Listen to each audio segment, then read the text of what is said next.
My story, as we were talking about a little bit before we started, again, I must not be very much of a change person because I started working for my dad in his Century 21 brokerage when I was about 8 years old. And so anybody who remembers real estate back in the 70s before internet and fax and all that stuff, I did a lot of photocopying. I stuffed a lot of envelopes, licked a lot of envelopes, got a lot of paper cuts, did a lot of door knocking and stuff like that. And that's really kind of what got me into this industry. Now she's like, we're going to come pick you up on Saturday and we're going to spend the day going and looking at these things. And that's what we did. It was dead of winter. I mean, like cold, frozen pipes cold. And we did that. And I looked at him and I said, you should really think this slumlord thing through because this is highly lucrative. So I got introduced to lending. And what I learned through the course of that, I've met a lot of people over the last 30 plus years that have had too much real estate, but I've never met somebody who has too much liquidity. And so I saw an avenue there to help people out. I'll appreciate this. Every 30 days when they make their mortgage payment, they get a chance to reassess what we did for them. Yeah. And so every 30 days, our work comes back into focus. Yeah. And I want to make sure that we're putting them in a bad spot. Did you know there's a technology that's actually an app on your phone that uses sound waves to tell your brain what you want your brain to do? We had a young man that was on a guest on our podcast, the Mike Litton Experience, who had a traumatic brain injury. He was sleeping 3 hours a night. He's using NewCalm now and he's sleeping more. Go to newcalm.com, Mike15 promo code. Newcalm.com, promo code Mike15 for an extra 15% off. Go today. Welcome to the Mike Litton Experience podcast. Everyone has a story, and our passion is to help them tell it. Mike is passionate about being a father, a teacher, a realtor, an investor, and a leader. And now, introducing the host of the Mike Litton Experience, Mike Litton. Paul Anderson, thank you so much for being our guest on the Mike Litton Experience. Like we talked about before we hit record, everybody has a story, and our passion is to help them tell it. So with your permission, we're going to start with where you were born, go up to today, and then we want to talk about the things that you're doing in mortgage lending that are helping to change and improve people's lives. Thanks again for being here, bud.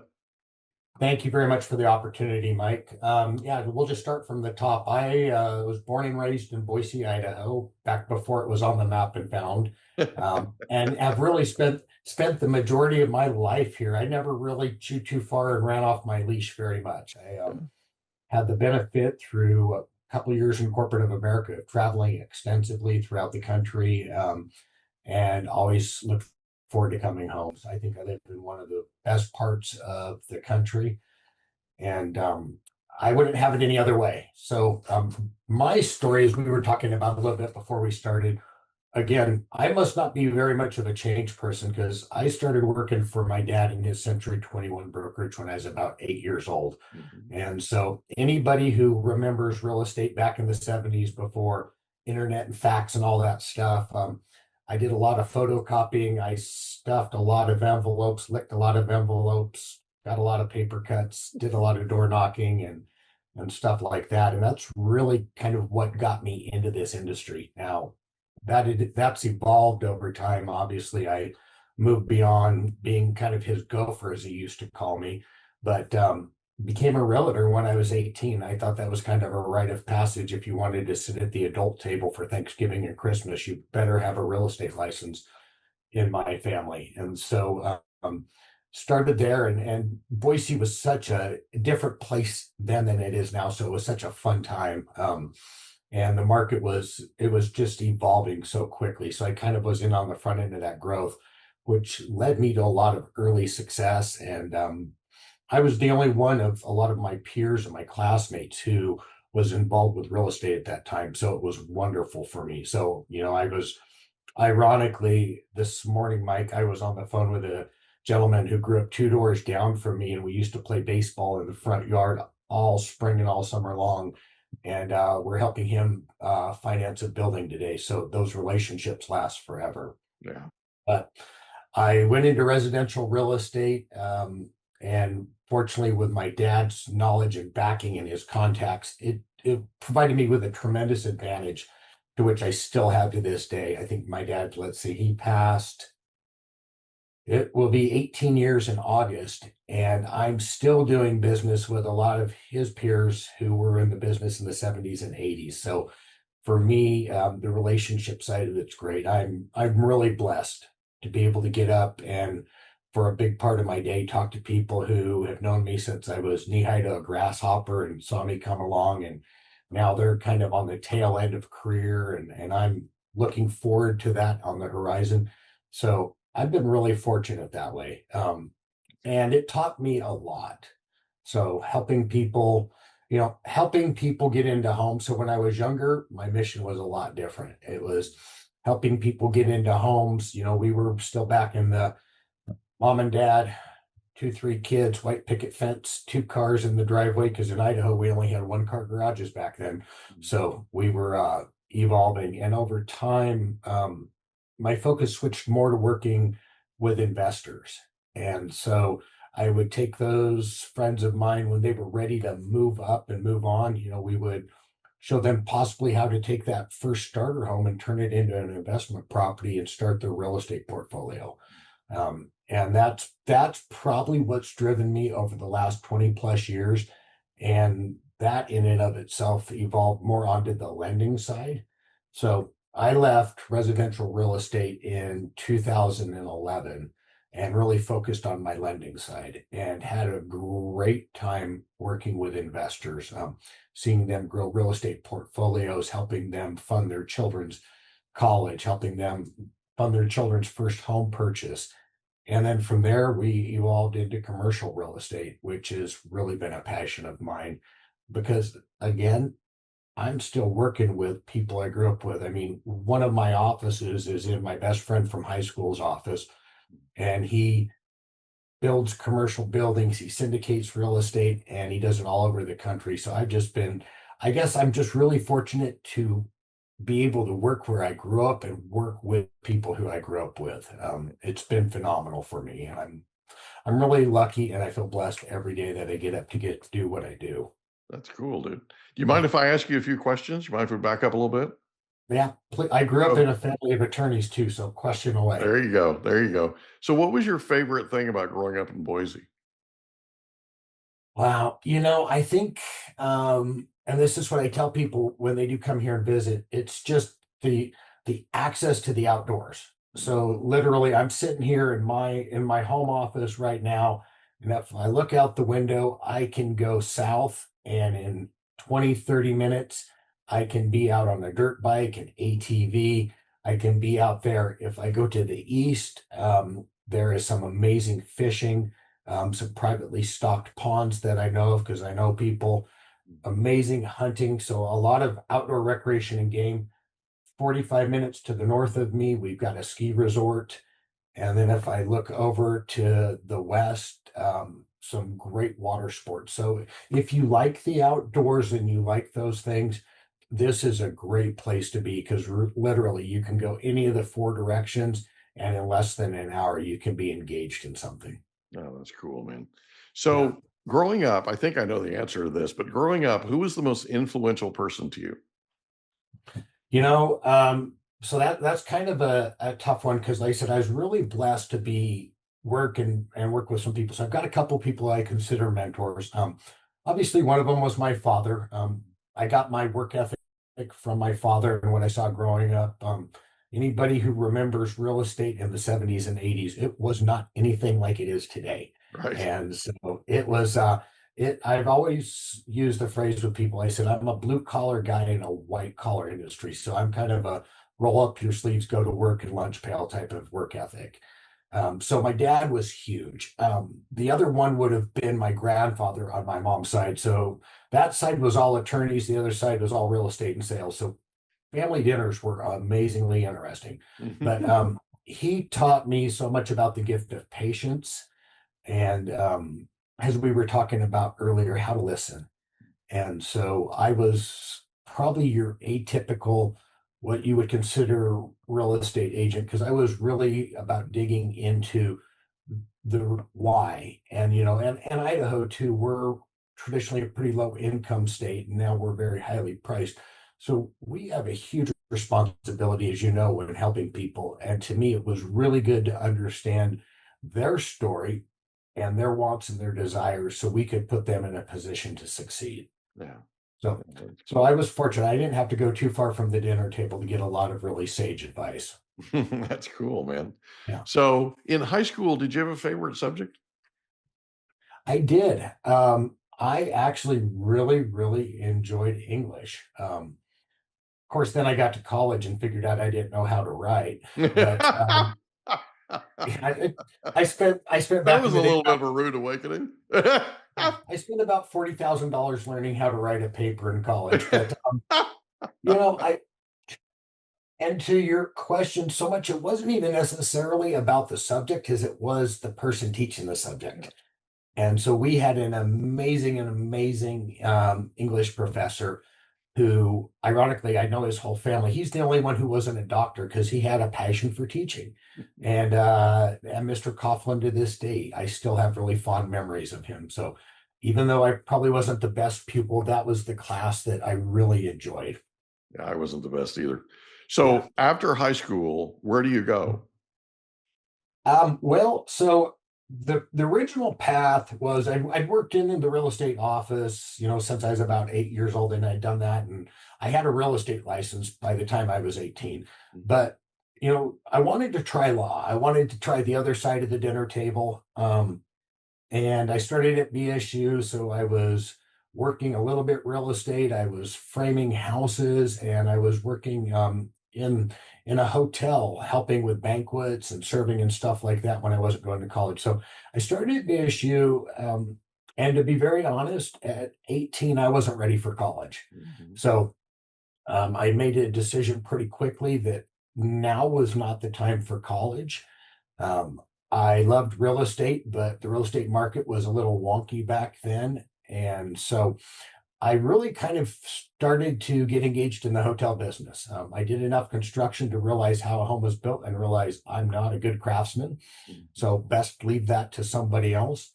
And so I was very fortunate. I had a gentleman who worked in the hotels. I worked with Mr. Chippewa, and he kind of took me under his wing and helped mentor me along. And that really kind of fast tracked me into management. And that's an industry where you can move really quickly if you're hungry and you're aggressive and you have a good work ethic. And I ended up within a couple of year time getting to the point where I was working with a hotel company that had acquired the property I was at, working with them in acquisitions and dispositions. So going out and assessing properties for purchase and working with properties that we wanted to sell and get off of our book. So it took me back to real estate, which was a lot of fun and a great time. I mean, if you're single, the hotel industry is amazing. Once you have a family, not so much, because they never stop. They literally go 24 hours a day, 365 days a year. So I did that up until I left the hotel industry a month after 9/11, and then went into corporate real estate for a local grocery firm and did that for a couple of years. And I just came to figure out that I'm a small town guy. I'm not a big corporate guy. So I went back into real estate and went to work for a friend of mine's boutique brokerage. So I've always been much more, like I said, a smaller shop guy. I don't need the big label. I'm much more people centric. So I don't need a big flag behind me. I'm going to go out. Every day I get up and I go eat what I kill because I like to hunt. So I did that, and rode with real estate for quite a while. It was in my blood, but then I got introduced to lending, and that was really different for me because I can say this through watching my dad and some of his struggles in real estate. So back in Idaho in the 70s and 80s in real estate, it's kind of like sports. You had a buying season and a selling season. Then when that was over, you had to go get a job. So we used to split wood, and we would move furniture and do things on the weekends. So I got a lot of exposure to a lot of other things because real estate really, truly wasn't a full-time thing. So I got introduced to lending, and what I learned through the course of that, I've met a lot of people over the last 30 plus years that have had too much real estate too much real estate, but I've never met somebody who has too much liquidity. Mm. And so I saw an avenue there to help people out. I had a pretty good understanding of it from my years in real estate, but that's where I really started coming in and tying the mortgage side to real estate investors. And that was really what kind of launched, and that's helped lead me to where we're at today. So you mentioned the mortgage business. Let's talk about that change for a second. So you Okay. decide to get into lending. What Mhm. was it that sort of made you make that leap?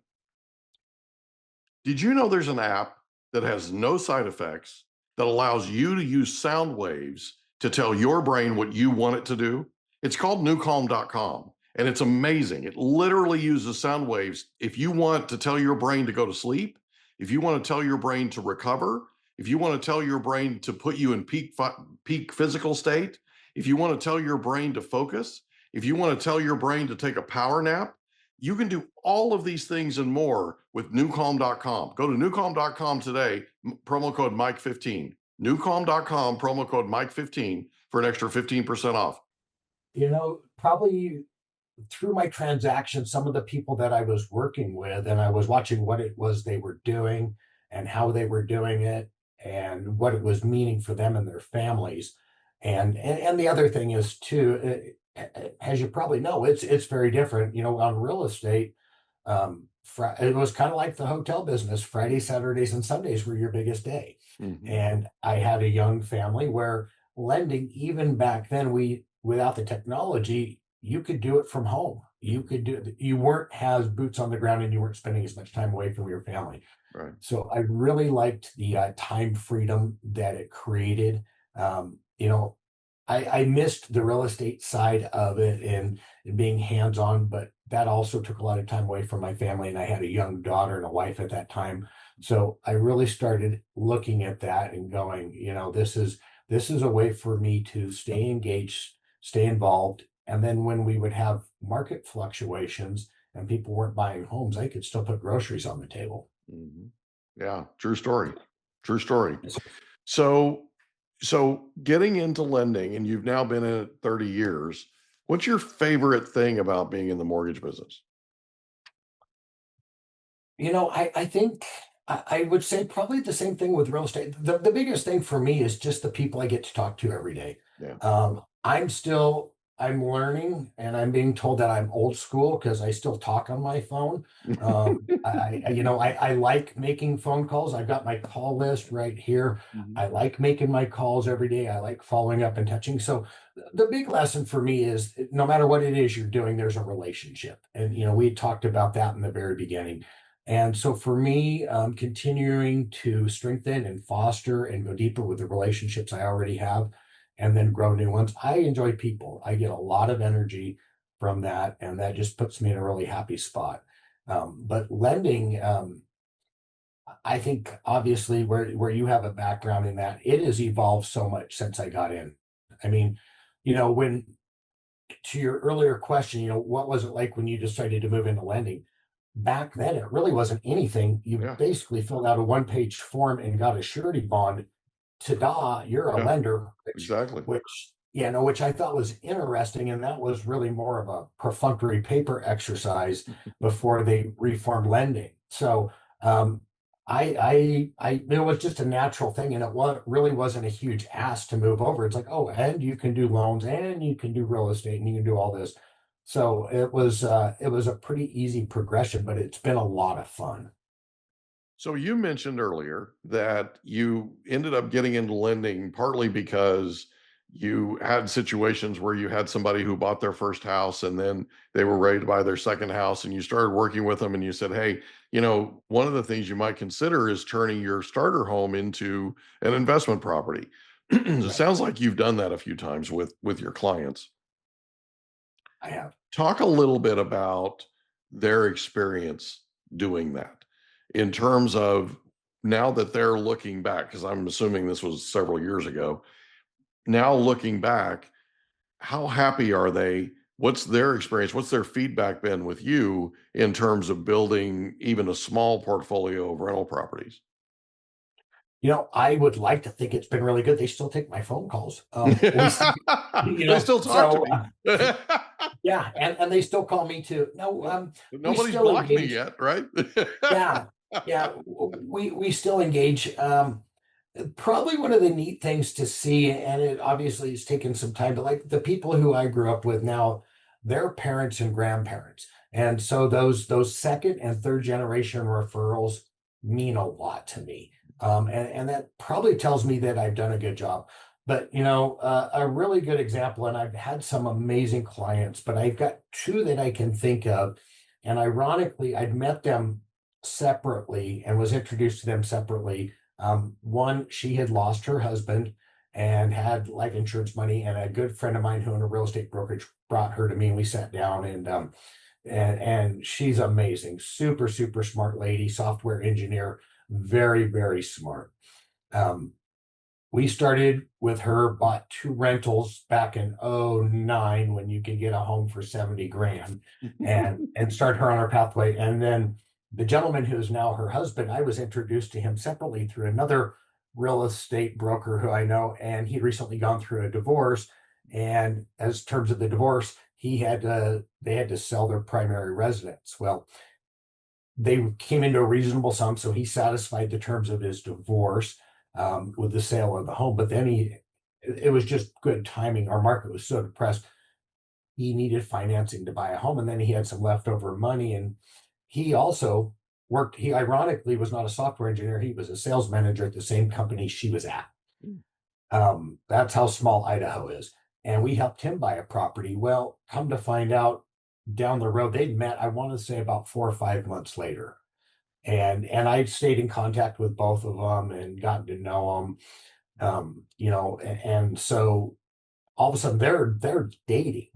And so you've got these two people with this incredible drive and these massive brains that are all about making money, and they're loving it.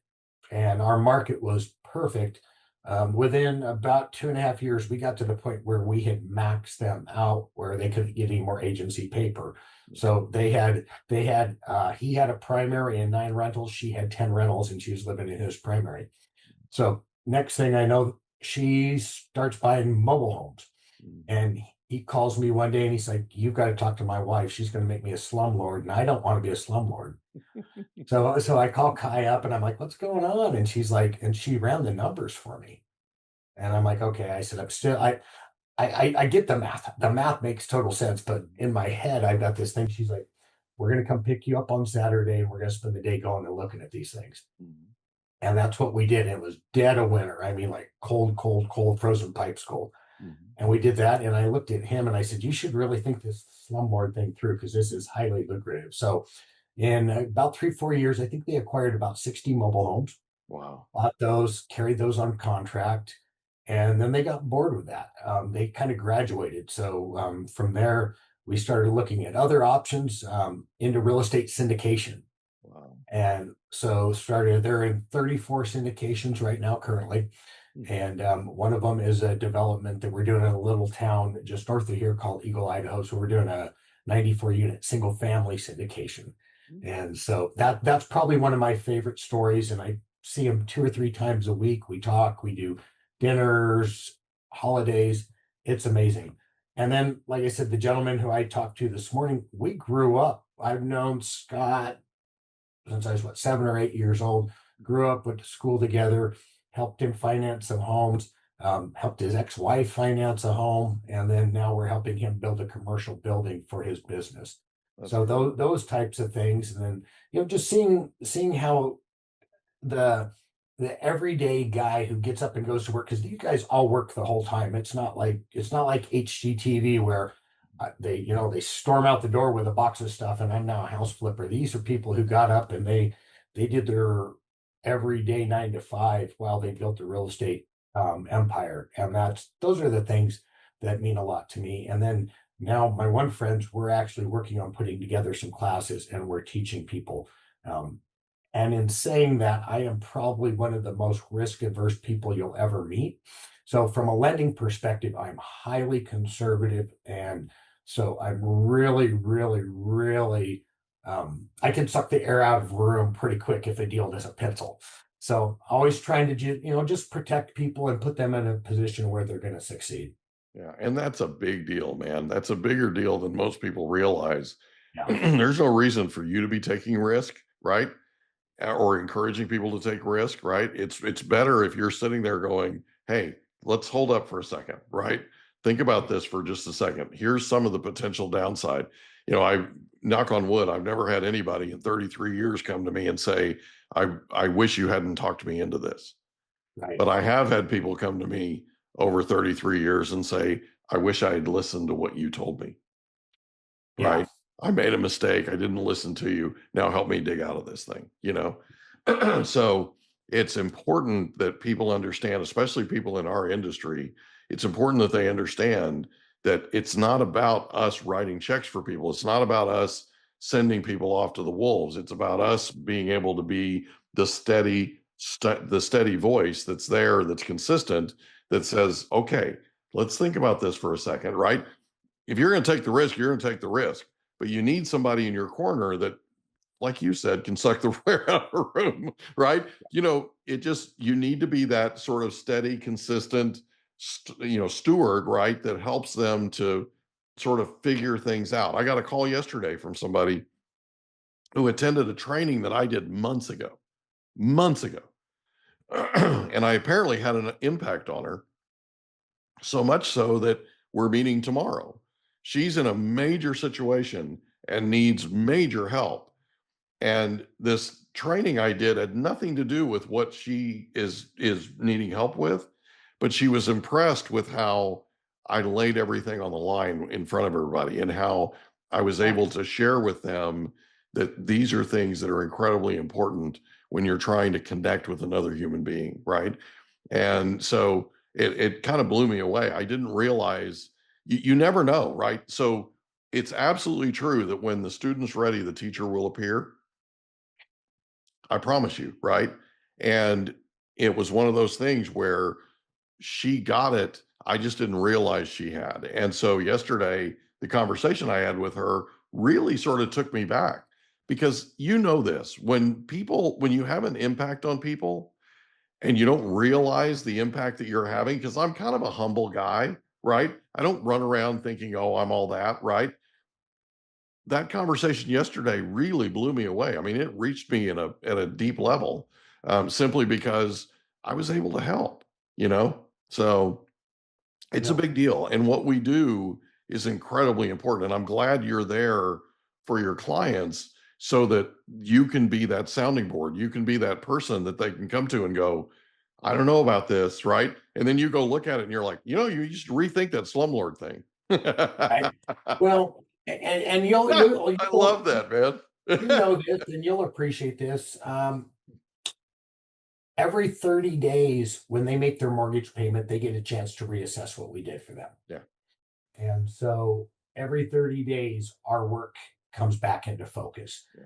And I want to make sure that we're putting them in a bad spot. It's like I've told people, I always talk to them about what I call your payment comfort zone. Mm-hmm. And if that means you got to come home and have a couple drinks and tune up your dog before you make your mortgage payment, we're not doing the right thing. Right. So where's a spot that's going to allow you to get a home that you love to raise your family in, but be able to be comfortable? And that's what we saw back in 04 and 05 and 06. We made people's castles their dungeons because all of a sudden they couldn't afford them. So let's never do that again. Yeah. Well, learn from it, right? And one of the things that I tell people all the time is you cannot put a price tag on peace of mind. You cannot put a price tag on the ability to be able to sleep at night. Yeah. And if you get too aggressive and because nobody knows what's going to happen tomorrow, right? And one of the things we learned in the 2008 Great Recession was a lot of us didn't see this coming. Those of us that had been in the business for 100 years were turning to each other and going, this can't continue. This can't continue this way, right? And some of us were caught flat-footed. A lot of us were. A lot of people were. Yeah. Yeah. And so it's one of those things where you sort of have to learn from mistakes, and not just your mistakes, but other people's mistakes. And you do what you can to try to counsel them, and to help them get through this. Well, they put their trust in us, and we have a huge responsibility to lead them down a path that's going to bring them success and happiness. Yeah, I totally agree. Totally agree. Yeah. Okay, so if people want to work with you, if people are curious about working with you in the Boise area, where else do Yeah. you work? Well, I mean, I cover a lot, not as much as I used to, but I work Idaho, Washington, California, Nevada, Texas. I'm actually doing a lot more with my investors, kind of mid-south, so Tennessee, Arkansas, Missouri, Kentucky, because our market here for investments, we really don't have it anymore. Yeah. So a lot of our people talk about the evolution. We put them in to these wonderful homes. They appreciated phenomenally for 12, 15 years. Thank you, Now, California. now we're going into other markets that are allowing them the opportunity to cash flow again. Yeah. Yeah, Yeah. that's cool, man. That's cool. So how can people get in touch with you? You know, I try to make it pretty simple. If people can spell Boise, that's Boise, not boys, not Boise, but Boise Lender at Gmail. It's probably the one of the simplest ways, is one of the best ways to get a hold of me. They can call me. Like I said before, I answer the phone. It started as a phone in my eyes. It's going to end as a phone. So they can call me 208-794-2830, or they can simply go to Paul's Home Loans and they can get information there. And there's a lot of guides and stuff to help them. So, I found you on LinkedIn, by the way. There's a connection request waiting for you on LinkedIn from me. all right. And I'm really, really super happy we had an opportunity to meet each other. And thank you so much for being our guest on the Mike Litton Experience. This has been a lot of fun. Thank you, Mike. Great platform. I loved the time, and thank you for providing this opportunity. Great to have you, bud. Can I ask you a question? Did you know that there's a technology that uses sound waves that'll tell your brain what to do? There literally is. It's called newcalm.com. It can tell your brain to heal, tell your brain to sleep, tell your brain to do all kinds of things. It can get you fired up. It can be a pre-workout. Newcalm.com.